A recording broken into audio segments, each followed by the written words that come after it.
Good evening and welcome again to another Monday night program here on Globespan 24x7. We want to welcome all our guests, our viewers in Guyana and around the world. I'm sure we'll have a very lively program for you tonight to discuss many topics, finding a way forward for our dear country of Guyana. We want to thank, of course, Mr. Nohar Singh from Globespan 24x7 for doing such a fantastic job in giving us this opportunity to be on this platform to share with our people, our Guyanese, the events that are taking place in Guyana, and hopefully we will all lead to a more beautiful country. We want to thank Devin, our technical specialist, for being part of this massive network, and we want to thank him for doing such a great job in making this possible. We want to thank our viewers out there, and again, please, for those of you who have your comments, your question, post it, and once Devin see it makes merit, he will post it on the screen, and then we'll ask my guests to answer it for you tonight. Tonight, it is my honor to welcome someone who has been no stranger to us, but I don't believe he has been on Globespan, this program, before, and it was a great honor when Nohar Singh told me that Dr. Vishnu Bandhu will be on, and I said that is amazing. He has done so much for our country. He has been very persistent. He has taken all the heat. He has gone through all the gone to gutter and whatever you can call it. He has done it, but he is still standing. And Dr. Bandhu, we want to welcome you tonight to this program. Thank you, Professor Sugrim. And of course, no stranger to us is Dr. Asha Kissoon, a medical doctor, and she has been a very leading voice on this platform. Her judgment is so sound that people want her to come back on the program to listen to her because I know, Asha, people said you're on to the point, you make your statement, and that's what they want to hear. But tonight is only you and Dr. Bandhu, so you got some more leeway to enlarge in your explanation, so you can at least tell our viewers exactly how you feel. Welcome, Asha. Thank you. Dr. Bandhu, you've been in the political struggle from the late 80s. I remember I was in England in 1989. Asha was nowhere to be around that time. But in 1989, there's a gentleman that came from the US to England. We had a fundraising for the URP. I can't remember his name, but I'm sure you would have known of that, of him, because we were doing a fundraising for the URP then. The URP has contested all the election in Guyana since 1992. No. You missed one of them? 3. Oh, you missed 3. Okay. Why do you continue to go after the electorate? The URP is there, even though the electorate is telling you that, no, we don't want the URP. Is it they don't want the URP, or is it that you're stymied from the political forces of the 2 major ethnic parties? Well, Professor Sugrim, the URP has formed since 1985, as you may know, in New York. We launched in 1987 in Guyana, but a lot of people misunderstand the URP. And you know that the URP, since its formation, the mantra was unity, justice, free and fair elections, true democracy. Yes, that was our mantra all the time in Guyana. We did not come here for power. We came here in 1992, and you know, I think you're aware that when we have formed ourselves into the PCD, Patriotic Coalition for Democracy, with our party, the PVP, the URP, WPA, and DLM, the 4 political parties came together to fight the dictatorship PNC. We are the one also who are one of the main players in getting Jimmy Carter to come to Guyana in 1992 for the first time. When we fought that 92 election, all of us was fighting together to see true democracy prevail. But what had happened? The PPP, Shadi Chagan, had always been saying that winner would not take all.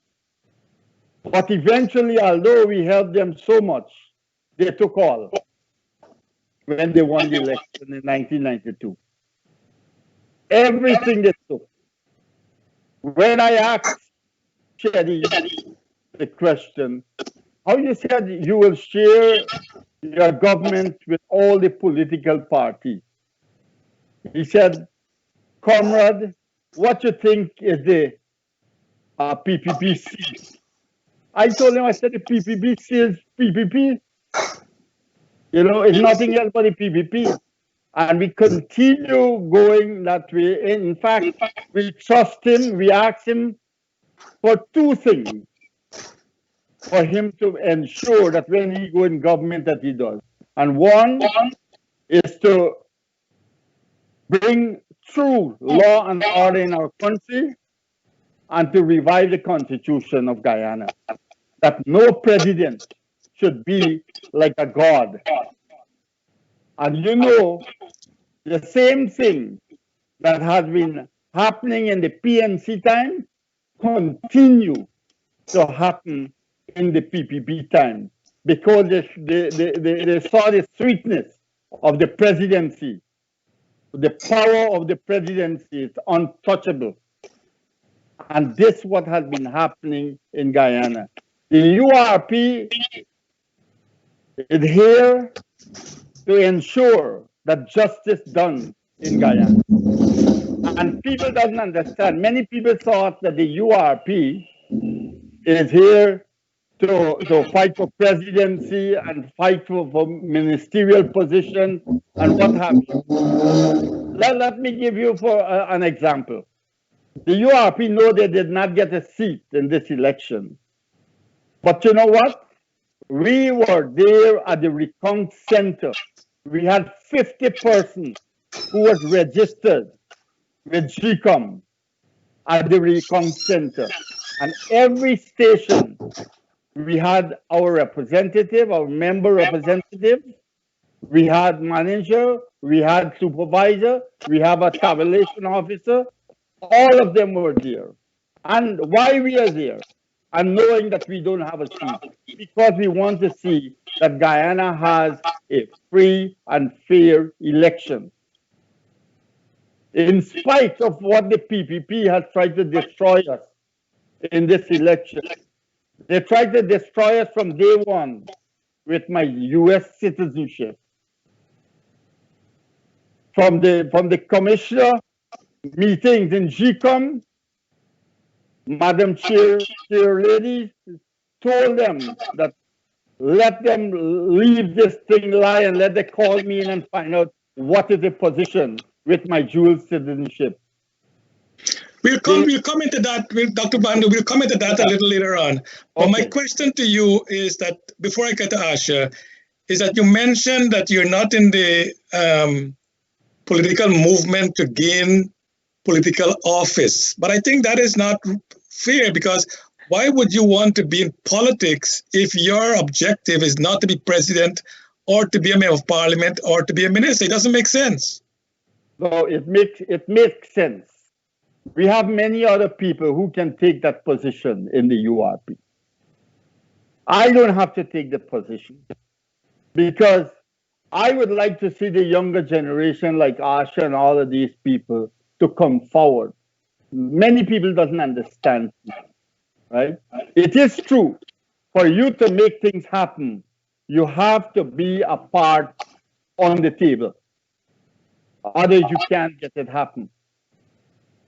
Yeah. But on this election, we were hoping that people would have changed their mind. But when we see that what the PPP and the PNC start doing with the racial politics, That was the thing. The PPP tried to destroy me personally from day one before nomination about my dual citizenship. I am the only one, look, that has a certificate of relinquishment of dual citizenship from the US. I have given up everything. I have left my family over there. I've given up everything that you mentioned before, all the benefits that comes with the citizenship to come to Guyana because why? Because I'm 100% Guyanese. And I had been spending my own money on politics. I have not been getting any kind of money from no one. You All right. can, okay. Thanks, Dr. Bandu. Someone, Danraj Buchandas mentioned, I can't agree more with Mr. Bandu. He's so right. Guyanese need to take a stand to end executive power and change the constitution and all money to be made public. We've been saying that all the time, and I really hope that the next administration, which we know it's the PPP, they will implement that. Asha, you're from one of the 6 or 7 new parties. The URP has been one of the older parties. Will you be there and be as persistent and to be in the trenches and to be as determined as Dr. Bandu is in the political arena as long as you can see you getting aids like Dr. Bandu and I? Definitely. Coming into politics, I made a promise that I said it publicly several times. Even if one person had voted for us, we would have continued for that one person. Because what we came in for was for improvement again. I said it before, change has been promised many times, but change can be good or bad. So we don't just want to see change, we want to see improvement in Guyana. And as young people with the ideas that we have, we feel that we should continue on our way forward. Speaking to Dr. Bandu on several occasions in the past, I know that his heart is in the right place. And I really appreciate what he said, that he wants to pave the way for younger people to step up and also be there. It's one of the platforms that we campaigned on a lot. We want to see young people get out there into politics, more young women also. It was a big deal for us. And to continue on the good work. Our party, when we formed, it was a group of young professionals, mostly doctors, yes, but now we have more people coming on board. And we have put out a roadmap to prosperity, which we hear a lot of talks of inclusive governance. We'd like to present that to them and show it so that some of the ideas can be implemented. The difference is, yes, we do have one seat. Our party didn't get a lot of votes, but when we did the numbers, without our few votes, that seat would not have been possible. So we're still really appreciative to all the people that voted for us and supported us throughout. Another thing is, even though it's one seat and we're sharing that seat, any decision made on that seat, 2/3 of the parties have to agree before a motion could be put forward. And we intend to use it for the betterment of the Guyanese people as much as we can. I look at Dr. Bandu and the dedication he has put. I admire the way he deals with the people in his party. And we take it as an example going forward as young people. We need to see this kind of action and behavior from our older generation, because all we've been seeing is the animosity from the PPP and the APNU, the dirty politics as it's known. And we're trying to move away from that. We want something new, something positive for Guyana now. That is beautifully put, Asha. And the thing is this, and Dr. Bandu and Dr. Kisoon, the URP been around for some time, as we said, and the new parties like yours has been around. What I find very interesting is that in all these parties, whether it's the URP or the new parties, there is a lot of young people behind it. And that gives you some hope for the future, that at least the young people are thinking of breaking away from the politics of race. And what I find intriguing is that both the PPP and the PNC they actually cling on to the racial voting, and their support base is a racial group. And all because of Article 177 that we went to court about. That Article 177 says that if there are two or more lists of candidates, the party with the most votes win the presidency. And that is all they are concerned about. So, Asha, in going forward, and I know you talk about constitutional reform and what we need to do. Will the three parties that form the joiner list, will they put on the national platform to either rewrite the Constitution or change those articles in the Constitution that has kept on dividing us? And as I think it was Einstein who said, we do things over and over and hoping to get a different result. That's the definition of lunacy. We keep voting race, race, race, and when the election is over and we have this, what we have now, we want to know, why is it happening? Well, guess what? I am voting race, so that is what's going to continue to happen. What will the joiner list or the joiner parties put on the agenda in Parliament, in your party's view? Well, Mr. Sagrim, you put it nicely. You said we vote race. The term in Ghana is apanjat. They don't care what they do as long as you look like me, I'll vote for you. Constitutional reform was in the forefront of our campaigning for all three parties. Something that has never been done before. The joiner parties were campaigning together. We had our truck and our stage, and we spoke together so people could look and judge and decide what they wanted. And all three of us decide and agree inconclusively that constitutional reform has to be in the forefront. And definitely when we sit down and speak about the way forward, that will be in the forefront, no doubt. I'd like to mention something that you just brought up, the need people coming forward and wanting something different. Something I noticed that tainted us a lot was the AFC. If you look at the amount of support that they had going into the last election, it showed clearly that our people wanted something fresh, something new, a change from the old way. Unfortunately, they ended up getting sucked into the old turmoil. And that's what stained us a lot. Going forward, people kept saying to me, listen, I want to see what you're going to do. I need to observe because we voted for AFC and they went and joined up with the other older party. And that's a pressure on us also.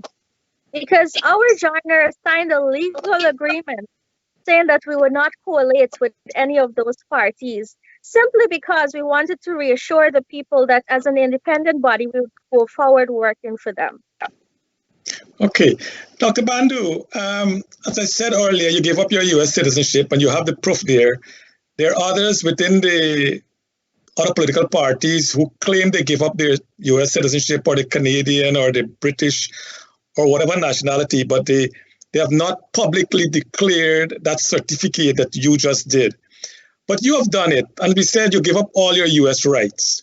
Do you feel that was a mistake you made? No, I don't feel it's a mistake because I'm 100% Guyanese, and I would like to serve my country. This happened to be my motherland.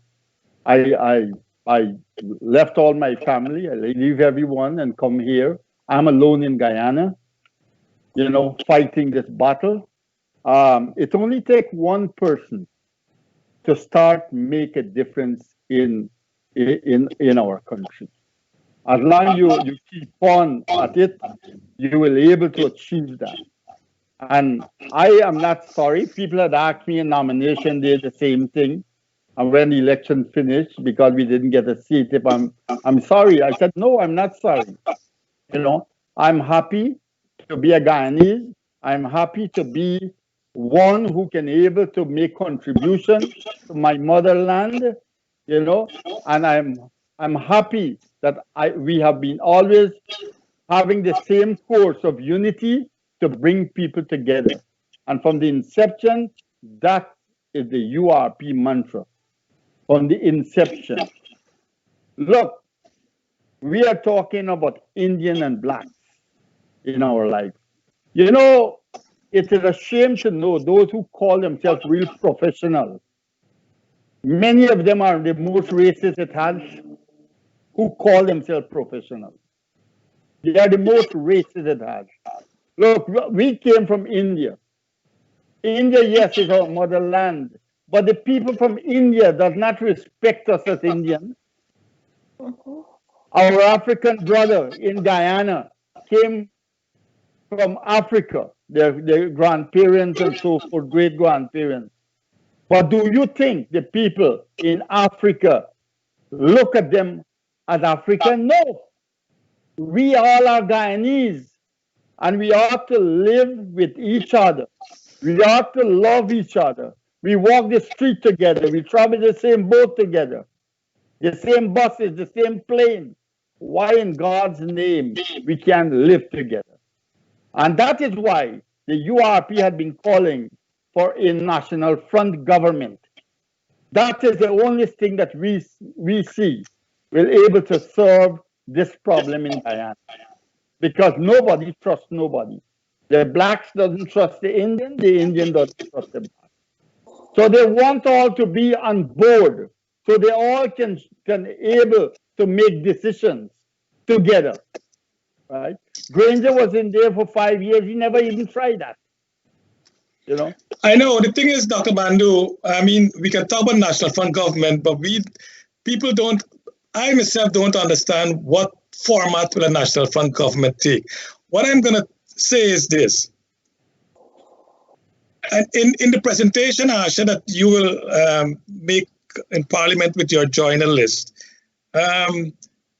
one of that will be constitutional reform. And we hope that the PNC and the PP are very firm in this, that they want to change the constitution. The thing is with this list system is that it cements ethnic voting. And I'm not going to bash ethnic voting. I think people vote for a party who feel secure will represent them. That is fine.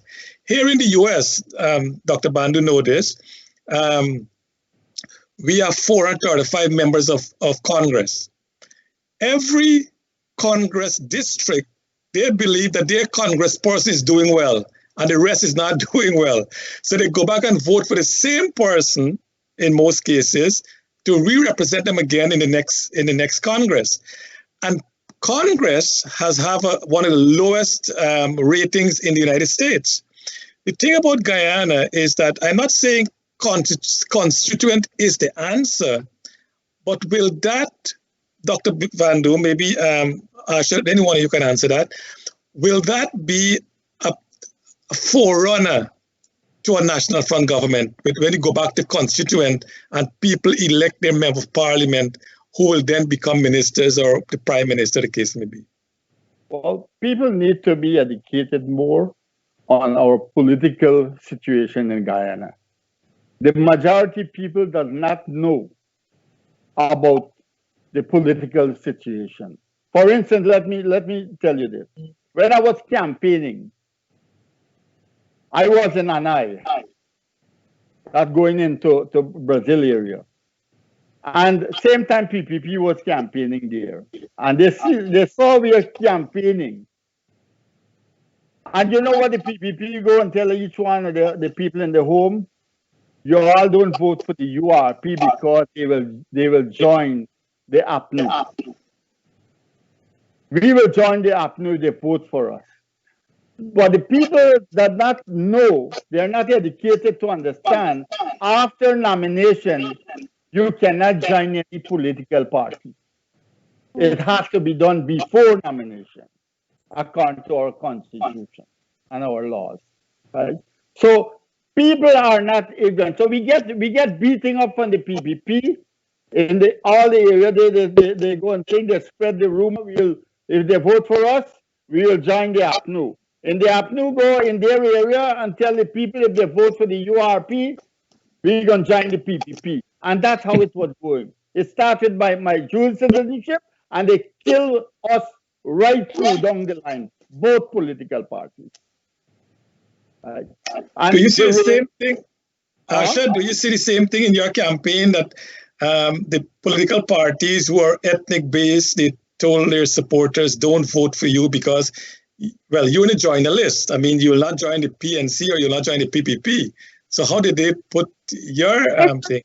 It's still a difficulty for us campaigning, to the extent that some of my own relatives confirmed it, that they were told by larger political parties not to vote for our party because we would end up joining one of the other ones. And can you blame them? It's part of their campaign strategy to make sure that somebody new doesn't get in to have a voice. And we've been singing it from the beginning and singing loudly that there is an importance and a need for a third voice, a new voice, because the old fight between the two major parties needs to end. Somebody needs to stand up and say, listen, I'm an independent person. I have people's best interests at heart. And if anything goes wrong, I will speak about it. And this was shown clearly when we had that recount and when everything happened in National Building, when Bingo made that fraudulent declaration. If it wasn't for the new parties, the third force that was there, they could have gotten away with it. But impossible for 9 parties to stand against one and say, listen, we need democracy to prevail. That in itself should show the importance of an independent and a third force standing up for the democracy of the people, for the issues of the people, and going forward for the people. And that's very interesting because even after the election, when the GCOM started a shenanigan there, all the new parties with the URP and with the PPP, they met in one platform, even though in the election, you guys were not enemies, but you were looking for the votes and you were doing everything possible to get that vote. Now, that's election strategy. Is it right or wrong? I'm not going to comment on that, but parties go out to get their vote and whatever strategy they use to get the vote. And in Guyana, of course, fear is one because the Indians, as Vishnu mentioned, Indians don't trust the Africans by and large, and the Africans don't trust the Indians by and large for political office. Together, we work and we trust each other then because, I mean, actually at the Georgetown Hospital, I was there at one time. Most of my staff, well, as a matter of fact, I balanced my staff at the Georgetown Hospital. There were a lot of Indians in my staff, there were a lot of Africans in my staff, in all positions. Supervisors, clerks, and everything else, and they work really good together.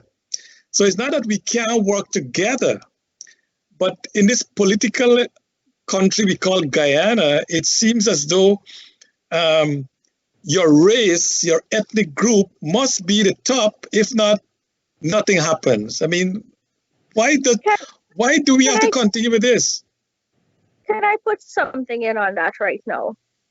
First of all, you know, Guyanese keep saying that our leadership is the one that influences which race we vote for. In my opinion, even if we take a goat and put a wig on it and call it the president, that would not stop. You know why?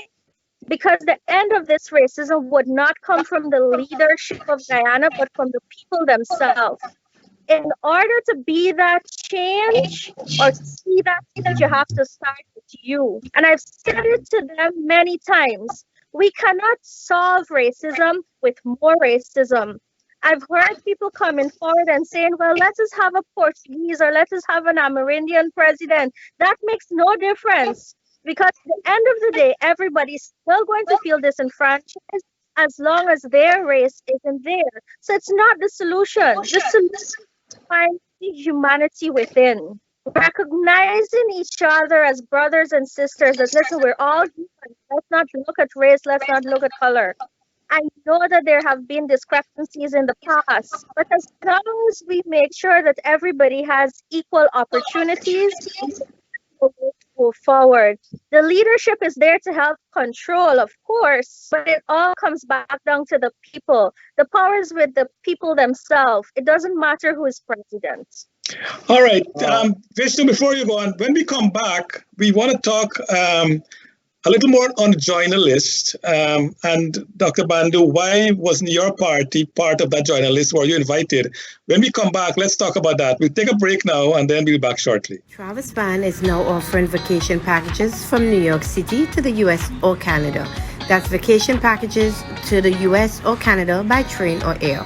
Train deals include round-trip coach tickets to destinations like Niagara Falls, Boston, Cape Cod, Washington, D.C., or New Orleans. That's easy and affordable getaways from New York City to the US and Canada. It's time to travel again.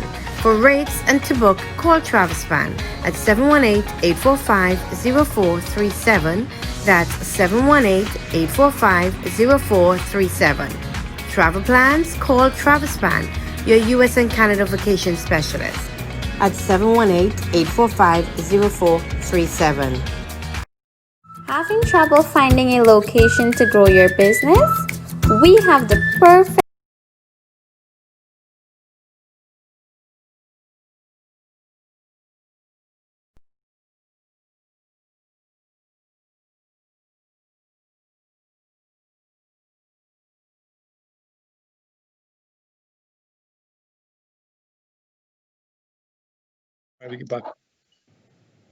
Okay, welcome back. Thanks to our viewers to being online, and I'm appealing to our viewers. This platform is financed 100% by Noir Singh. We're asking the viewers out there, if you like the program that he's bringing, you like the views that you're getting, Devin always puts on a caption there in YouTube or in Facebook to make a contribution, $5, $10, if you can, please do it. And I'm also appealing to you, for those of you who travel, when the airspace are open again and the cruise ships begin to move around, use the services of Globespan. I mean, they will get a commission on the tickets that they sell, and that will help them also to defray some of the cost to bring this program. If not, if we don't get the help from the public, we might have to bring these programs to an end. So I'm appealing to you guys, if you like what is going on, please don't be selfish. Chip in with $5, chip in with $1. I mean, it all counts. It will work. When we went to break, Vish, we were talking about the joiner list, and Asha mentioned a great point. That had it not been for her party being in that joiner, even though they secure only a small number of votes, that vote was sufficient to put the joiner list for a seat in parliament. If we go back to 2015 election, if URP was with a joiner list with the PPP, let's say, they would have won Region 8 seat and they would have got a majority in parliament in 2011, not 15, 2011. So the thing is, were you invited, URP, to be part of the joiner list? And if you were invited, why did you refuse it? Let me start from the 2015 election. I was invited by the APNU side to join them. I would have get seats in parliament. I might get a ministry to run to. But the URP, from the inception, we are telling you that we are not joining with any political party, especially the two major political parties. Right? In 2020, I was called several times by Bharat for us to join up with them. I did not go to the meeting because we have, it doesn't matter how little votes that we get out there, those people trusted us. And they trusted us, and we give them our word that we will not collate with any political party. And we stood by it. Asha party, the joiner party, they had called on me to sign the joiner list. And I refused to sign it. Because knowing the trend, what's happening in Guyana, everybody is fighting for power. Who will be president, who will be prime minister, right? And that is one of the reasons I did not sign up and join with the three parties, because I have some experience with two of those persons in that party, those two parties already. And why should you see fire and you going into fire? You know? Yeah, so but Dr. Vishnu, Dr. Bandhu, this joiner list was, even though it was in the Representation of People's Act, it was a novel idea. It wasn't to who will be president or prime minister. It was only for the purpose of allocation of seats. No, hold on. You would have campaigned independently like Asha did with her party, and Schumann did with his party, and Mr. Ramkant did with his party. They all campaigned separately. But for the purpose of seat allocation, if you don't win the election with 200,000 votes, then it comes in, and that's why I'm saying that Asha will be in Parliament even with a small amount of votes. Very, very good, Professor Sugrim. Very good question. Although Asha will be in Parliament, she has to agree with the other two political parties on whatever they brought up in Parliament to give them the vote. But yes it's or not no. politics, it's the art of compromise. That's what politics should be all about. No. Can I get in here? No. Please? No, there. So when that's not it. I have a conscience. If I am not agreeing with something, I will not support it. That's my part. But Dr. Bandu, let's be in Asha. The thing is this, in life, we don't agree with everything, so we're not gonna do anything. You gotta give and take. That's if you own home, you don't agree with everything. But so what Asha, you're saying, we go with the lesser evil. No, Asha, come in there. Let's hear your view. Okay, I must respect Dr. Bandu's position on it. We were not forceful to anybody. I think one of the major challenges we had going forward with the joiner is that many people did not understand it. I know it was a bit last moment, and the mastermind behind it was actually Christopher Ram. He called us and he told us, listen, I know you guys are against collating with anybody, but there's a way that you can work together and remain independent. And it's what we were trying to explain to our partners that we reached out to, that you're still your party, all your executive decisions are yours to make. The only thing that would be counted is the votes put together. And of course, if you win a seat, it's yours full out. But if you share the seat and only the seat shared, then you would have to come to 2/3 agreement on what's happening. That was what most of our partners did not understand. But on the way forward, we were happy that we did it. To be honest, as a young person coming into politics, we made history, first of all. This will go down in all our textbooks on the way forward that for the first time in 2020, 3 parties did a joiner. We also made history in having the youngest woman in the world running for a presidential candidate. We also had the first elected female to go for a presidency. Remember Janet Jagan? She was selected after her husband passed away. Coming into 2020 elections, we had the first elected female supported by a list and signatures going forward into the election. And also making history by having a joiner in Parliament for the first time. So as a young party, as a young person sitting, a woman who's standing up for other women, I'm very happy about that. On the way forward, I did say to Dr. Bandu that, listen, your wisdom is very much appreciated and we could find a way to work together. Yeah, I hope that the next election, if the party is still around, and I hope that they will be around, they can work even closer together. And also, I will come to that question later on. I want to move on with, if you don't mind, this discussion was really nice. And I think some of the comments we're having online, and Edith Singh, she been asked a really great question, she said social media is making people more educated now. And I believe that as you said, people are more educated about politics because of social media. That is true, Edith. And we hope that as the years go on, that people will look into social media to get more information. Of course, as Dr. Bandu mentioned, it's what you're indoctrinated with something. Sometimes it's hard to break it, but young people like Asha will make things better. Let's get to the CCJ. We heard the argument before the court last Wednesday. The URP had their senior counsel out of Trinidad. Surprisingly, most of the senior counsel, I think all of it was from Trinidad. I mean, even the commission on from Trinidad, not the commission, the girl who filed a petition, or guy from Trinidad, Mr. Jeremy. Your own Mr. Bandu was from Trinidad. The PPP one, Mr. Menz from Trinidad, all senior counsel in Trinidad. But what I find in the discussion was that I'm not saying this facetiously, but I'm saying that listen to this senior counsel sometime, Mr. Jeremy and Mr. Basil Williams, I believe they should go back to law school.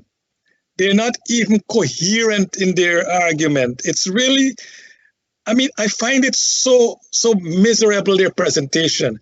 I think Mr. Harman guy, he did a really good job. He's a senior counsel, he presented well. And Mr. Brown, I think it was, I'm not sure. Mr. Simon, he also did very well. But Mr. Mendez, Mr. Khan, your guy did a real great presentation. Our own, of course, the Timothy Jonas and his boss, they did a really fine presentation. Now, having said that, what do you anticipate the ruling to be on Wednesday at 3 o'clock? Asha, we can start with you. So we had the privilege of having Ralph Ramkaran and Timothy Jonas as our lawyers. Yeah. And I must say I was very pleased with them, very intelligent, very good arguments. Excellent job, yes. I cannot predict what will come out of the CCJ ruling, but I am positive that it will be on behalf of the democracy of the people of Guyana. We have seen so many things happening. We've seen all atrocities that have happened, even today itself, on CARICOM Day, the 4th of July. We had protesters in the regions all over Guyana, APNU protesters, saying to respect their sovereignty. And some people even had their signs saying that the CARICOM are sanctimonious gangsters, they should get out. I personally was very offended by that, because the founder of the PNC, Forbes Farnham, in 1973 signed that CARICOM agreement himself. For his supporters, so many years after, to stand up and disrespect what he has paved as the way forward for his people. So I personally would like to say to all our followers, please, before you do anything like this, at least do some research. The problem in Ghana is people are loyal to parties and not loyal to their country. When that stops, we'll be able to move forward better as a people. They're blind supporters and blind followers. They need to do a little bit of research. And if they're not standing in front of you, don't follow. Because they were standing out there on their own. They were making allegations that they didn't understand, and they have embarrassed Guyana as a nation. And that's so well said, Dr. Bandu. The thing is, we keep only the PNC being saying this, that they're interfering with our affairs. So when we get this debt write-off, who gave us the debt write-off? Guyana gave us the debt write-off? When we get all these humanitarian help from all around the world, when we get the Norway Green Deal, when we get all this money for our rainforest, who gave us that? Guyana gave us that? The thing is, they're cherry picking and saying that, I don't know, and actually you're so right. I think our level of intelligence is so low. And I don't know if I can say this on television, but I think it was Eric William who said, if you send a donkey to university, you don't come out a mule. You come out an educated jackass. And I believe that we have some of the most educated people, as you said, Dr. Bandu, in your thing, that's spreading this racist rhetoric and spreading this disinformation. And the people who are supposed to know more, to us who don't know as much as they know, we are buying that wholesale as if that is the gospel truth they're telling us. And I believe that Guyana need to move forward. But Dr. Bandu, what do you anticipate? And your guy, your senior counsel did a great job as well. I think his presentation was amazing. What do you anticipate to be the ruling of the CCJ? And the question is, and Asha can come back to that afterwards, will APNU, the coalition, accept the ruling? And will GCOM then swear in the duly elected president, who we all know, based on the statement of polls and the statement of recount, is Dr. Irfan Ali? will he be sworn in as our next president this week? Professor Sugrim, I think strongly that the CCJ will rule in favor of the majority vote, which is the PPP, who will be swearing in. I know that what is happening outside there, anything that is what is not in favor of the APNU, PNC, and AFC, they put a blanket over everything. They try to give you bad name, as you rightly said. Where the money comes from in Guyana? Everything that's what we do in Guyana, building the road, any project we do, we borrow money from outside world. What you think? Doesn't these people have a say in anything? You only will take their money. If they want to come and see free and fair election or true democracy, and they come here and they observe and they give a report on their findings, will you say that they shouldn't dabble in your affair? We call them, we invite them to dabble in our affair in the first place, right? And they have all right to make their report of findings. So it is very important for us to understand that when the court make its finding on Wednesday coming, next 2 days, we are hoping and we are looking again what else the APNU, PNC, and AFC will come up with, because they always find something to come up with. And they know that no matter what they do, Dr. Irfan Ali will be swearing as the president of Guyana, because they had the majority of vote, and it's a credible vote. No election in history in my lifetime has not been more credible in counting its vote like this election here. So when they talk about valid votes and all these things, everything was valid right there. The GCOM has done a good job in the recount. Every political party was there present. So how would you say that it's not valid vote? Actually, all the region votes that had been counted before, it come up actually the same numbers, a slight difference it had in it. So it was valid right through.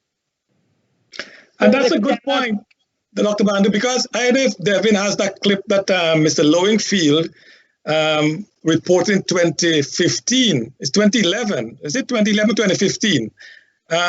When he said it is almost impossible to impersonate someone at the polling station. So how come can he say that in 2015 and 2020 he's turning around now and determine that these people did not have a valid vote? It doesn't make sense, so I don't understand what's going on with this guy. I think he forgot what he said in 2015. And, he forgot what he said. But people find what he said and they start to publish it. So in my book, Mr. Lowenfield should go to jail. Mr. Mingo should be jailed. How long, so Grim, that we does not get some of these politicians and some of these GCOM people into jail, Guyana is going to straighten out. Because this lawlessness will continue down the road. And we have to put an ending to it. I think that, Dr. Kissim, before you come in, I think we should go even more than that. I think not only Lowingfield and Mingo, I think even the president of Guyana should be charged. The Constitution debarred him, because in 2015, what he said in 2015, he's doing exactly the opposite now. He said in 2015 that the statement of polls are public document. Everyone knows it. Yet he's now saying that he don't know that they lost the election. I think the president, I think Moses Nagamoto, I think Ram Jatan, I think all the players in the APNU, I hope that the president, Dr. Ali, will ask the US government to put these people in Guantanamo Bay for some time because they should not even be in Guyana. They should be banished from Guyana totally. We got to take a firm stand. And I might sound very radical here, but I believe that these people should not be in Guyana. I mean, all the top bracket within the APNU and those in the background and AFC leaders, we should banish all of them to Cuba. Let them spend the rest of their life there, and maybe the U.S. Secretary of State can facilitate that for us. Let them go there. I mean, actually, I know I'm going out of bound there, but when this decision is made on Wednesday, and based on the question that the judges ask, my gut feeling is this: if they, and most likely they will say that the Court of Appeal did not have jurisdiction to hear the case at that time.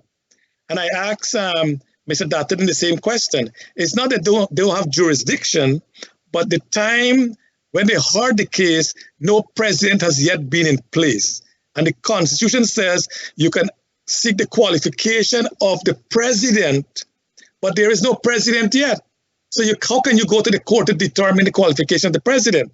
So if the CCJ rule that our Court of Appeal is again wrong, I hope the honorable thing that Madam Barnes and Justice Holder, they should resign because they have consistently been wrong in our appeals court. I mean, we need to take Justice Rishi. He has been very consistent looking at the Constitution and ruling on it. Our Chief Justice has been a master player. She's looking at the Constitution and ruling on the Constitution, not on the party. When Ms. Barnes in the 34 count, that stupidity that it started with, she ruled, and if I can go back to the tape, she says, Dr. Alexis sound good to say 34 is majority of 65. Can you make a ruling or something sound good, or you have to make a ruling based on law? And the thing is, these people, these justices supposed to protect the independence of the court. I think they're dragging us back in the PNC days when Burnham had the flag of the PNC flying in all our public buildings.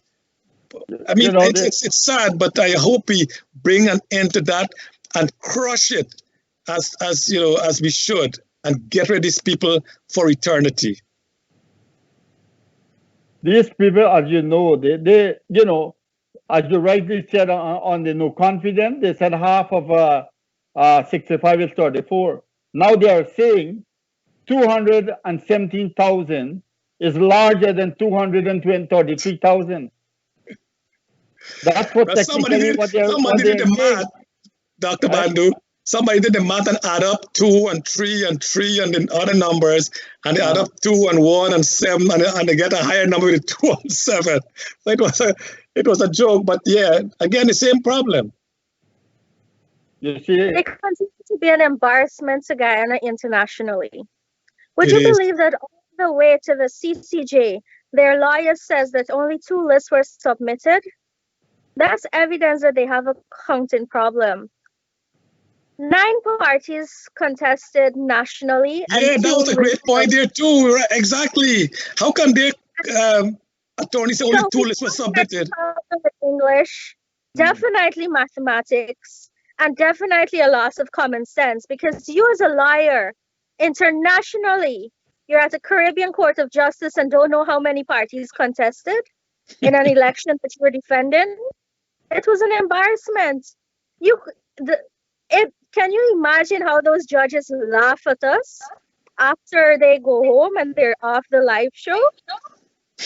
I think every break they had a big laugh. Say, look at these stupid people. I mean, they don't have basic common sense. I'm sure these judges were laughing. One point I want to raise in the CCJ is that if they rule that our Court of Appeal do not have jurisdiction to hear what they heard, the PNC might go back and say, 2 of the justices were of Indian origin, Justice Damodar and the female judge.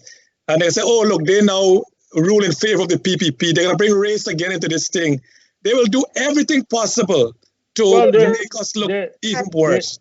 The judges of the Caribbean Court of Justice are very impartial. These are people with reputations.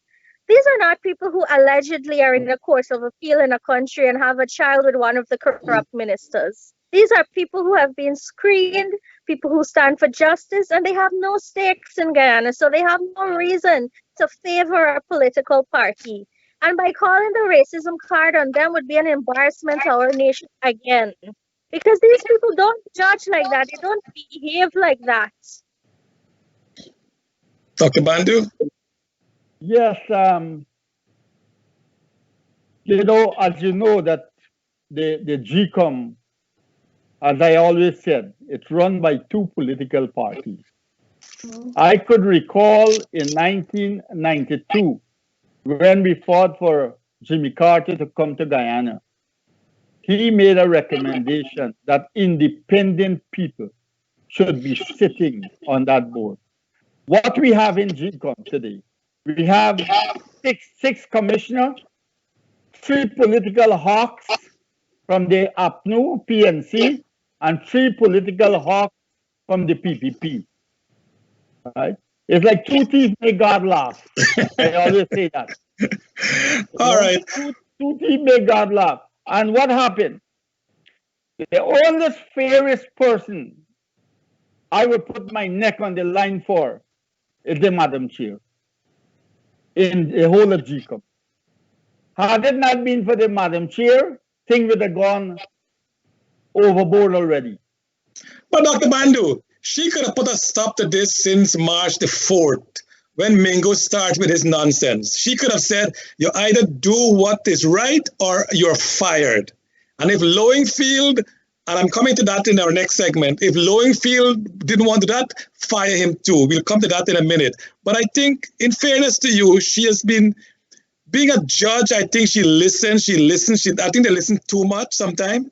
They allow people to speak and talk and talk and talk, and then they make a decision. Maybe because that's her training. But I'll give her the benefit of the doubt, as you said. But she has to listen to everyone. And one day she told me, I had a meeting with her. She said, Dr. Bandu, if I say anything and it suited the PPP, the PNC APNU said she support them. If she did say anything and it suited the APNU, the PPP said support her. So we are not in her shoe. Should have we known don't know what is going on. Yeah, but she should have known that is what's going to happen when she took the job. No, but she knows the law and she following the law. Look how many things we are going through now, which we thought we'd never go. Look, today one of my guys said, when you see we done with all this matter, all of us go become a liar. Because of what happened. Yes, what he said. Yes, someone, one of my members told me that today. All of us will become a lawyer, following up all these things, what's happening in Guyana. Except I want to warn you one thing. I want to warn you something. There was a story of an accident on the road, and they said, if it's a dog or it's a lawyer that got hit. If it's a dog, there is a long streak of tire on the road because the driver wants to stop. If it's a liar, there is no streak. You want to just get rid of the guy.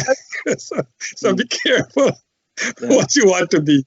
Anyway, when we come back, I want to talk about this Schumann's letter to the chairman, and we want to talk about the warrants that were served to GCOM and the prevention of it from the court. And then we talk about what do you guys see?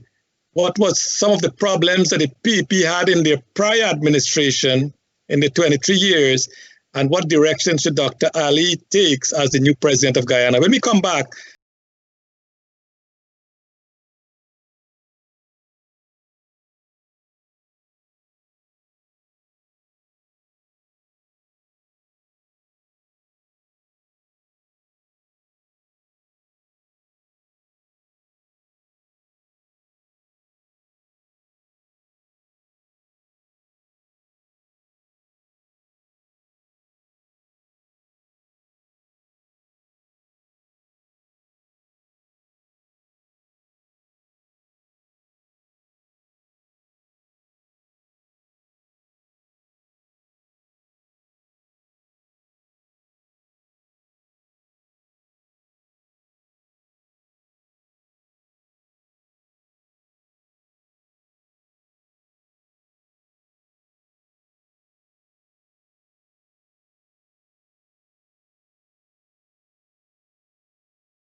We're having a lively discussion, and I hope you are enjoying our program tonight.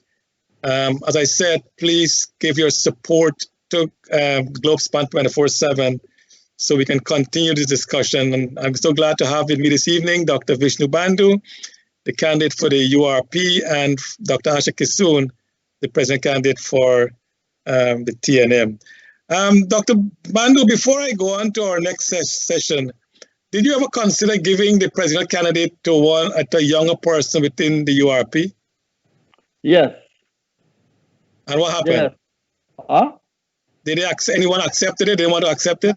Not at this election. Okay. I want to talk about Lennox Schumann letter to GCOM chair. The letter was very pointed, and he lists a number of reasons why Lowenfield should be fired. And if you do any basic management program and HR program, you know that he has gone beyond what he's supposed to do as CEO, and he should have, any board in Guyana, any board around the world, he'd been fired already. There's a political office, so it becomes a little more difficult. But if you fire him, then you have Myers. She's even worse than him, in my opinion. So the thing is, what do we do?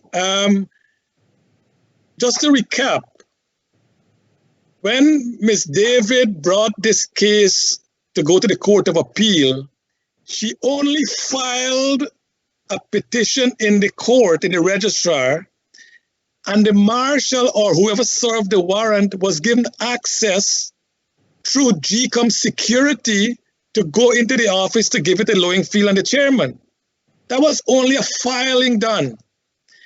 In this case, where he's now charged for fraud, and he was ordered to go to court to face that charge, the police in front of the GCOM office refused the marshals to go in to serve the warrant. Shouldn't these police be fired? Shouldn't it be called to accountable that they are preventing a legal process from taking place? Who gives the police the authority to stop a marshal to go and serve a warrant when it's due, or when it's coming directly from the court? I think our police force need to be totally revamped. Again, that's another section of our society that is totally biased and is controlled by the ruling party. Two things. One, what do your party think of Schumann's letter to GCOM chair to fire Lowenfield? And secondly, what should happen to those police officers who prevented a marshal from issuing the warrant? Dr. Bandhu, go ahead. So I think I agree with Schumann's letter. He stated out 10 points why Lowenfield should be fired. Right. Two, on the police, as you know, in Guyana, in the PPP was in government, the police is controlled by them. Whoever in government, the army, the police is controlled by them. There's not no real law and order in Guyana. The real law and order only confined to certain kind of people. People who are in government or in high bracket or top businessman, the poor people, lawyer, the law and order for the poor people is not there. And it will continue being that thing. This is why that when we were campaigning, we are saying that you should vote for the younger political party if you don't want to vote for us, so that we will have seats in parliament. And as Asha said earlier, it doesn't matter who is the president. As long as we have seats in parliament, they have to depend on our vote to pass things. And I think that since 1992, if Cherry had done what he had promised us to revamp and bring law and order, things would be different. But they know why they didn't bring law and order, because half of them people might have been in jail too. Dr. Kisoon, what do you think of Schumann's letter and the marshal preventing, the guard preventing marshal from serving the the court matter to Lowenfield? Well, in relation to Mr. Schumann's letter, I must say that his heart was in the right place. He has some good points, but I personally believe that the entire GCOM needs to be changed up. It needs to be modernized, and all the corrupt people needs to be removed, not just Mr. Lowenfield. That's my position. He was wrong. He should be fired, but there's a whole team behind him that could take over that are also corrupt. As for the prevention of Warren Beatty, Dr. Josh Kanai, my general secretary, he's the person that filed the case, the private citizen case against Keith Lowenfield for charges of corruption. I was sitting there when our lawyer said, listen, the police officer stopped my people from serving this warrant. I'm asking for the courts to let the police themselves serve it. So we fixed that problem right there. When you look at it, I understand the officer was given instructions from the people above him, from his higher ranks. I cannot blame him personally. You have to blame the person in charge of him because he's getting his orders from somewhere. And it's complete corruption. And that's a good point, because they're disciplined service, they have to take orders that is given to them. But do they have to take orders that are not legitimate? This is illegal. You cannot prevent a marshal from executing a lawful duty. I mean, and the police are supposed to protect law and order, not defying the law. I mean, Dr. Bandu, what do you say? It is quite true. But according to Guyana, politics is different. You have to understand that. You have to live here to understand these things. You know, you guys are over in the US, and so, you know, what you're thinking is not the real thing. You have to come on the ground here to understand the real thing in Guyana. The GCOM need, I am saying from day one, need to be overhauled completely. It needs to be overhauled. We are the only political party has been talking about GCOM before even the nomination, with all the observer, the Carter, the EU, the OAS, the Caribbean CARICOM observer. We are the only one have been talking against the GCOM, because we were there in election before, in local government election, in general election, and we know what GCOM has done. So we know completely. So we have been talking from day one. If you check all the observer record, you can see URP, what they have said about GCOM. GCOM needs to be overhauled completely. And Doc, I don't think no one is disagreeing with you, but not only GCOM, there are so many institutions in Guyana that need to be revamped. I think Dr. Ali will have a task that will not be, no other president will have this opportunity like he would, to dramatically change Guyana. I mean, look at our neighbor Suriname. Bousterse was a military dictator. He became president. He has voluntarily given up because the people in Suriname rejected him. He has given up power. Look at so many countries had elections. St. Kitts had election, and their results were given the same night. Trinidad will have election on August 10th. And you know what? By August 11th, they will know who the new prime minister is. Why do we? 4 months. Come on, this is 4 months, and we are still cannot determine who the president should be. Dr. Ali should have been president since May 5th, but he's gone on for too long. Now, I want to bring a different angle to this question, our question to you. I want you to tell our audience tonight some of the mistakes that the past PEP administration made, in your view, some of the mistakes that APNU AFC made in the last 5 years. So we're going to compare these two and then tell our audience, what are you, or tell Dr. Ali as the next president, what do you expect of him to do to ensure he doesn't fall into the trap of the mistakes made by the prior PP administration and the prior administration? Anyone of you, Dr. Yes, well, Yeah, go the on. PPP in the 23 years, everything that's happening here today, I have to blame the PPP because they could have corrected these things. The Constitution is the number one. If they had corrected it, this would not have happened. Right? But the sweetness was too much for them. I know Bharat Jagdev had made statements several times to people that they realize they make mistakes and they will correct their mistakes. I hope that they will be able to correct their mistakes. Let them not do like what they did to us in 1992 when they said winner would not take all, that they will share with the other political parties.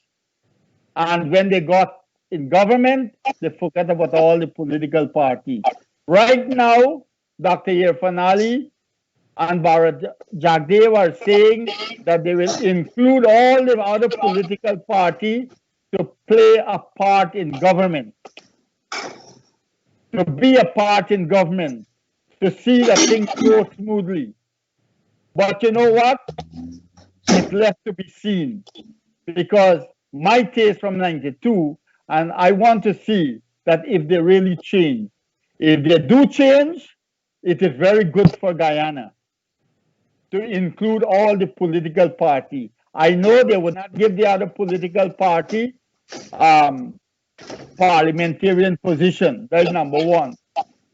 But if you are a true, you intend to demonstrate true democracy, then you don't have to fear even give political party parliamentarian position because you know that you can do the right thing. And all of us will be able to work together to develop Guyana. People want to be in the seat that where they can be a part of decision making in Guyana. All people want to be that. Because But of Dr. the Bandu, law. I don't think, sorry to stop you there, but I don't think that the PPP can offer non-PPP list parliamentarian to be member of parliament. You got to be from the list of the PPP. If I'm wrong, correct me. No. The Constitution directly has a clause that the president or the person in charge of the list can pick any person from another political party as long as they fit the position they want to put them in. I can't remember that. Cross the floor. But yes, it's there. It's crossing the floor. No. Crossing the floor, I think, is a different story, Dr. Bandu. The thing crossing the floor is that you're already a parliamentarian, and now, like Mansour Nadir did, he went across to the PPP. No, but it's a similar thing. Yeah. No, but what Asha is saying is that the list of the Dr. Bharat Jagdeo as the leader of the list of the PPP, what you're saying, Asha, is that he can select people from your list, from URP list, to make them parliamentarian. Which law? I don't know which law provides that. I will consult with it and send it for you. Okay, We had that's interesting. in my party a few months ago. Even before the election, we discussed it, so I know it's there. Because in saying that, what I'm saying before you come on, Vish, what I'm saying is that the PPP recognized, and Asha, you have said it very, very loud and clear, had it not been for the new party standing up to GCOM in that recount, if it was only the PPP and the PNC would have ripped them apart. The PPP is strong, don't underestimate the PPP.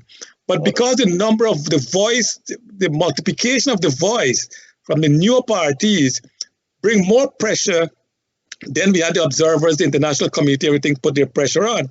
So the thing is, yes, we cannot discount the newer parties and the URP for being that sound footing, that allowed this to happen. And again, we keep, I said it many times before, that behind every dark cloud is a silver lining. Maybe this was dragged on to bring out the leadership in Yuasha, in Vishnu, in Timothy, in Schumann, in Rhonda, in all the other players within the new parties and the URP. It has brought to the nation's attention that, hey, there's not only good leaders in the PEP and the PNC, and both parties have good leaders. Don't underestimate that. But within the new parties and outside of politics, there are also great leaders who can come forward. So this last 4 months have shown us that there are great leaders in Guyana. So I hope that if, as you said, Dr. Bandu, if the PPP is speaking in the same voice in unison, and they said they will work with all the parties, and as Asha said, if they can select candidates who is on a list from another party and make that candidate parliamentarian who can then become a minister in the government because they can do so many things, I think that would be magnanimous to the PPP. And that might be able to bridge Guyana divide. I don't know. What do you think? Of course, it will show different that PPP indeed is making a true change, a true turn, right? It will show clearly that they're making a true turn. I think, again, coming back to what your question is, that Dr. Irfan Ali, I think Dr. Irfan Ali can be a super leader for Guyana. Why? He's a man, he believes in God. He's a spiritual man. And Guyana need that. Guyana need that. So you're saying President Granger and they're not believing God? You're saying? Hold up, Dr. Bandu. President Granger has his Bible in one hand and he have a dagger in the next hand. Dr. Bandu, hold that thought. When we come back, we will continue this discussion and we'll wrap up. We'll take a break now and back shortly. Globespan 24x7 continues its efforts to serve the communities. The platform provides for all sides to air their views and discuss solutions. Viewers in Guyana and across the world are participating in these discussions. Globespan's platform offers Guyanese an opportunity to express their concerns and discuss solutions in the political realm, thereby addressing the polarized situation. Discussions also include social ills such as alcoholism, domestic violence, suicides, and much more that have been plaguing the nation. Globespan 24x7 platform connects the diaspora and the world with Guyana. The concept is helping to shape the development of Guyana. So Globespan 24x7 needs your support to continue to serve the communities. Go to globespan247.com and pledge your support with from as little as $5, $10, $15, or $20 or any amount each month. Your support will help and go a long way to develop Globespan 24x7 as an independent platform that brings in all sides for the communities. By including all sides, we can bring long-lasting changes for all Guyanese. Log on to Globespan 24x7 today and pledge your support.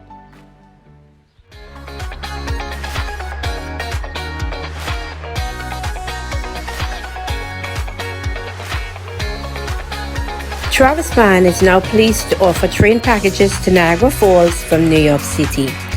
This 3 days, 2-night getaway to Niagara Falls will include round-trip coach tickets, 2 nights hotel accommodations, admissions to the Skyline Tower Observatory deck, and the voyage to the Fall boat ride. For this and many more train packages from New York City, call Globespan at 718-845-0437. That's Globespan 718-845-0437. Travel plans? Call Globespan, your train vacation specialist.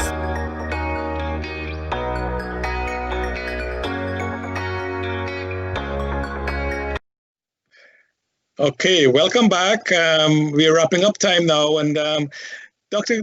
Kisoon, when we left prior to the break, we were talking about some of the mistake, and Dr. Bandu was talking about the mistake that PP made. They didn't rewrite the Constitution because Dr. Jagan promised that he would have done that. He didn't do it. I also want to hear any mistake that APNU would have made. What do you think the mistakes that the prior government would have made, and what would you ask Dr. Ali as the next president to what he should forge in moving forward? I think one of the major mistakes that was made by both of the parties, the major parties, was this desire and urge to hold on to majority power.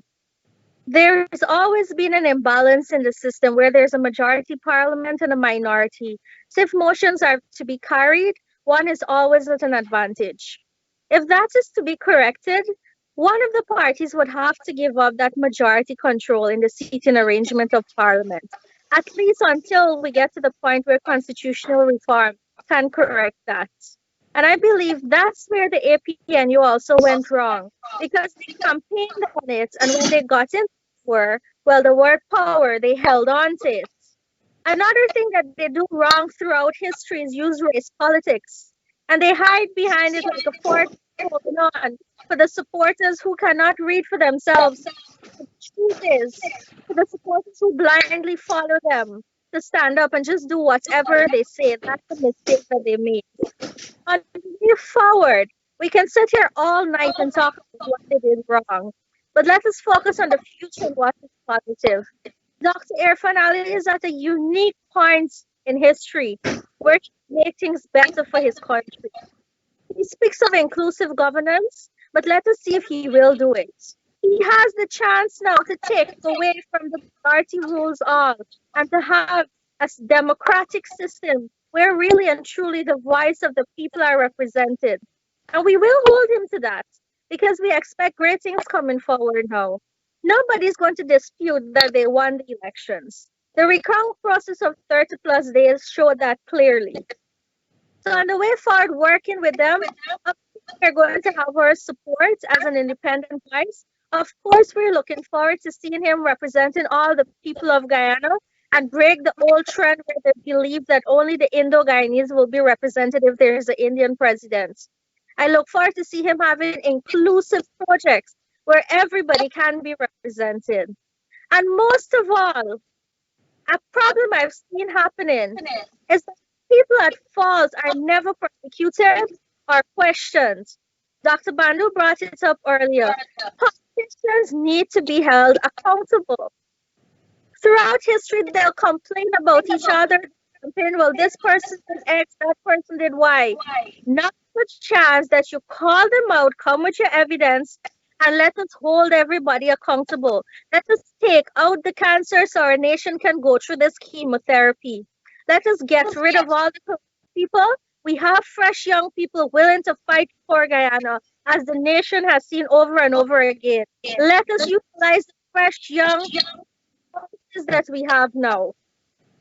Good, Prof. Asha. And Chetram Pasad on the screen, it says, please let Asha know that the fight is not done after the PP get into power. She and the rest of young people must keep fighting for Guyana and hold the PP accountable at all time. The world know that Jagdeo don't like billion people. I'm not sure I agree with that part, but I think, the fight must go on. Dr. Bandu, you were going to mention what you think the mistake that the coalition had made the last 5 years. What do you think they had done and Dr. Ali should avoid doing? The coalition actually does the same thing that the PPP does.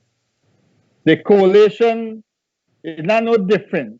All the time we are having an exchange, not a real change in Guyana. They have been talking about revive the constitution. Then that's the first thing they have been preaching on their campaign in 2015. What did they ever attempt to do it? No. Right? Instead of making people's life more comfortable, they have been making people's life misery. Every day they put on different taxes, raising all kinds of things, and the people money is not raising. How would they survive? It keep on going on and on and on that way. But Dr. Irfan Ali, I spoke to him many times, and I urge him that you have a chance to make a real difference in Guyana by not looking at race. Forget race. Look at your people. Don't look at your Indian people to treat them well and left the other race to one side. Treat everybody equally. Make a equal playing field for everyone so that no one will go to bed hungry in the night. Every day we are going on with this election. You know how many people in Guyana is starving? They don't have a meal. They are begging. That is why causing the stealing more and more, going up heavily. So what I think personally that Dr. Irfan Ali will be a good president and he will try to do his best. But let us see that if he is not controlled by the PPP, not winner take all, you know. All the two major political parties, that's a problem.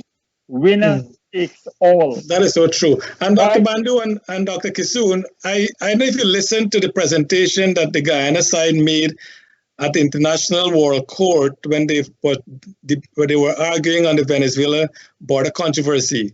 What strikes me is Dr. Sarshidat Ramphal, in his opening, he said that he was born on the 3rd of October, 1929. 30 years prior to that, on 3rd of October, 1899, that border agreement was signed and sealed between Guyana and Venezuela, 30 years before his birth.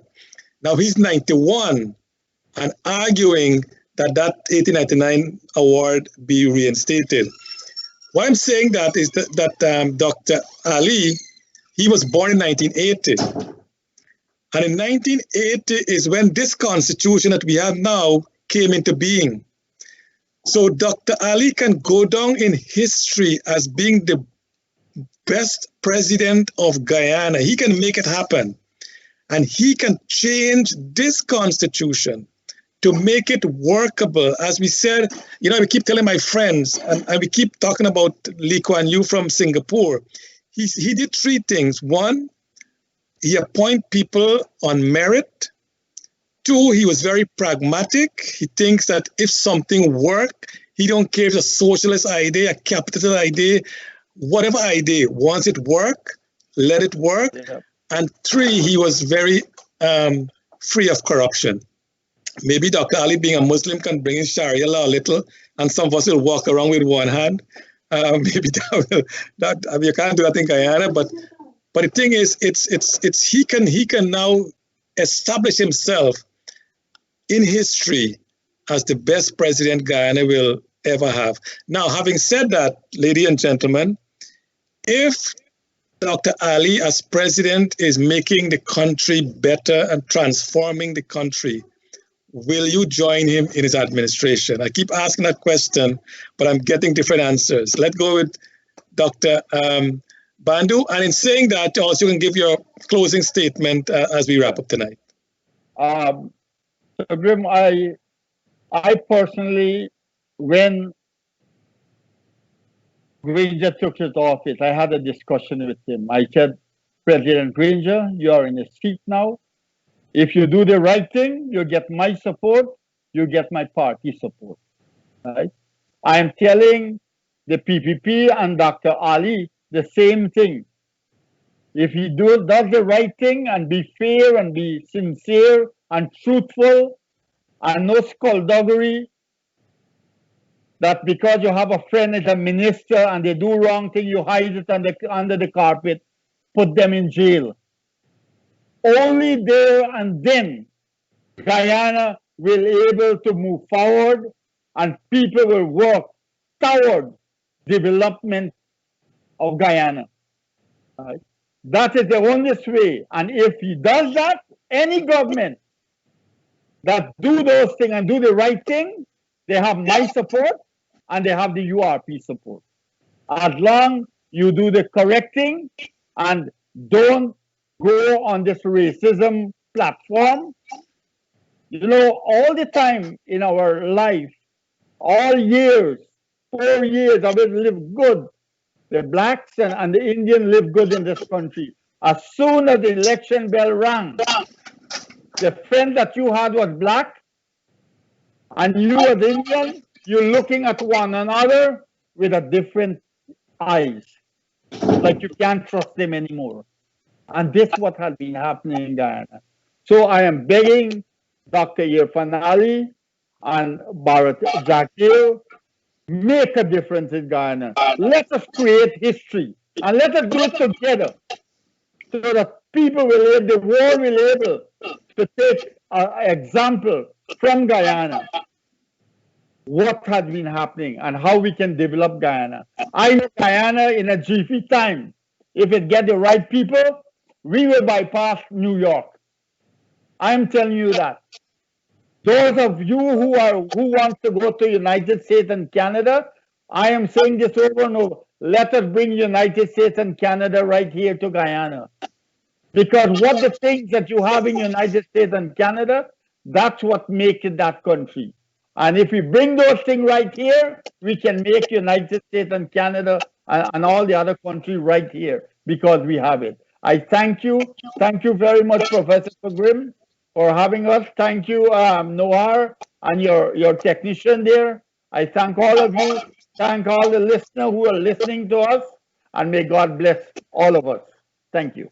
Thank you, Dr. Bandu. And Asha, before you come on and talk about being part of an administration, if Dr. Ali will do what you expect him to do, Linda, have the compliment. Like most people said, Asha has been one of our brilliant leaders, and she will do well. Rita Jagmohan said, if we have Sharia law, the ministers will be the first to walk around with one hand. So that's because knowing that the amount of thieving that ministers do take in the process of Guyana. Asha, so if Dr. Ali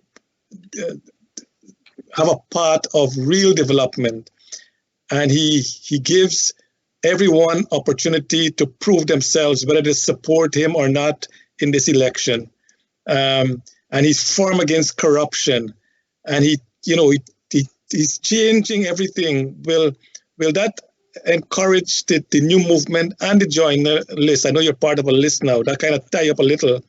Will that encourage you to seek close collaboration with him to ensure the country move forward in the right direction, if what he's doing, in your view, is the right direction? All right, thank you for the question, Charles. Before I get to the question, let me just speak about something quickly that was brought up earlier. The problem we're having with Venezuela. I'd like to mention it because I know a lot of people are very apprehensive about it. Let me give an example. If your house is on fire, who's the first person that's going to throw some water on it? Your neighbor, right? Guyana, and it's a problem of the leaders that we've had in the parties. They're making problems with our neighbors instead of living good with their neighbors. We need to build ourselves in such a way that if our house is on fire, our neighbors run with their buckets of water, whatever they have, to put it out, instead of reaching out to the Western world, waiting on them like they're God to help us. Once that is done, we wouldn't have these issues that we're having right now. And it all comes back again to the question you just asked me, if Dr. Ali does everything right. I think it's premature to give an answer right now because he has to show me that he's doing it right. Apart from that, I still maintain that there's the importance of an independent voice, of a third force. Of course, we're going to work with the government. Of course, we're dedicated to improving Guyana. And that could only be done by working with whichever party is there at the moment. And we are dedicated to the people of Guyana, not to a party. So be it a party or another party that goes to make someone, because and they're the ones that we will stand up for always. We're dedicated to them. All right. Thank you so much, Dr. Kisoon. Thank you so much, Dr. Vishnu Bandu, for sharing your evening with us. Thank you. It has been a great pleasure. To our viewers out there, I hope that you've enjoyed our program tonight. There's so much more to discuss. And as we said at the end of every program on Monday night, that we hope when we come back next Monday, we'll have the new president installed and taking the pledge of the president. And we hope that this time will be our final broadcast before our new president is sworn in. We all wait with bated breath for Wednesday evening at 3 o'clock when the CCJ will make their ruling on whether the Court of Appeal has jurisdiction on the matter and if whatever they come up with. And we hope that the Madam Chair with the GCOM Commissioner will announce the winner of the election and the chancellor will swearing the new president, who in all fair-minded Guyanese, all international bodies, all CARICOM, the European Union, OAS, the Commonwealth, everyone who is fair and honest knows that the People's Progressive Party, based on our current constitution, they have won the election, and Dr. Irfan Ali should be our next president of Guyana.